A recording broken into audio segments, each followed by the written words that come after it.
গাছের ডালে বসে একের পর এক নোট বাতাসে উড়িয়ে দিচ্ছে একটি বানর। নিচে দাঁড়িয়ে থাকা মানুষজন ছুটছে উড়ে আসা টাকা কুড়াতে। কয়েক মুহূর্তের জন্য পুরো এলাকা যেন পরিণত হয়েছিল টাকার বৃষ্টির এক অবিশ্বাস্য দৃশ্যে। সিনেমার দৃশ্য মনে হলেও এটি ছিল বাস্তব ঘটনা। ভারতের উত্তরপ্রদেশের বুলন্দশহর জেলা আদালত চত্বরে ঘটে এই অদ্ভুত কাণ্ড। রবীন্দ্র লোধি ওরফে রাজু নামের এক ব্যক্তি নিজের সম্পত্তির রেজিস্ট্রি করতে সেখানে এসেছিলেন।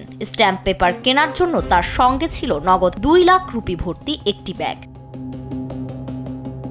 কিন্তু আদালত চত্বরে পৌঁছানোর পরই সবকিছু ওলটপালট হয়ে যায়। হঠাৎ কোথা থেকে এসে একটি বানর তার হাত থেকে টাকার ব্যাগ ছিনিয়ে নেয়। কিছু বুঝে ওঠার আগেই সেটি দৌড়ে উঠে পড়ে একটি বিশাল নিম গাছে। এরপর যা ঘটলো তা উপস্থিত সবাইকে হতবাক করে দেয়। গাছের ডালে বসে বানরটি ব্যাগ ছিঁড়ে ভেতরে থাকা 500 রুপির নোটগুলো একের পর এক নিচে ছুঁড়ে ফেলতে শুরু করে। মুহূর্তেই চারদিকে উঠতে থাকে টাকার নোট। আদালত চত্বরে শুরু হয়ে যায় হুড়োহুড়ি। কেউ নোট কুড়াচ্ছেন, কেউ আবার উড়ে আসা টাকা ধরার চেষ্টা করছেন।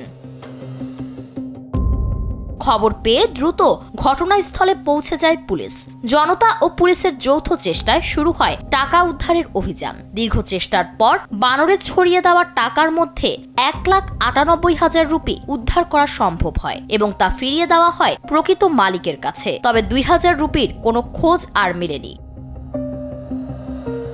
ঘটনার ভিডিও সামাজিক যোগাযোগ মাধ্যমে ছড়িয়ে পড়তেই ব্যাপক আলোচনার জন্ম হয়। কেউ রাজুর দুর্ভাগ্যে সহানুভূতি প্রকাশ করেছেন, আবার কেউ মজা করে লিখেছেন এ যেন গাছের ডাল থেকে নেমে আসা টাকার বৃষ্টি। তবে হাস্যরসের আড়ালে ঘটনাটি একটি বড় শিক্ষা দিয়ে গেছে। কারণ কয়েক সেকেন্ডের মধ্যেই এক ব্যক্তির কষ্টের সঞ্চয় চলে গিয়েছিল এক অপ্রত্যাশিত অতিথির হাতে, আর পুরো আদালত চত্বর পরিণত হয়েছিল এক রুদ্ধশ্বাস উদ্ধার অভিযানের মঞ্চে।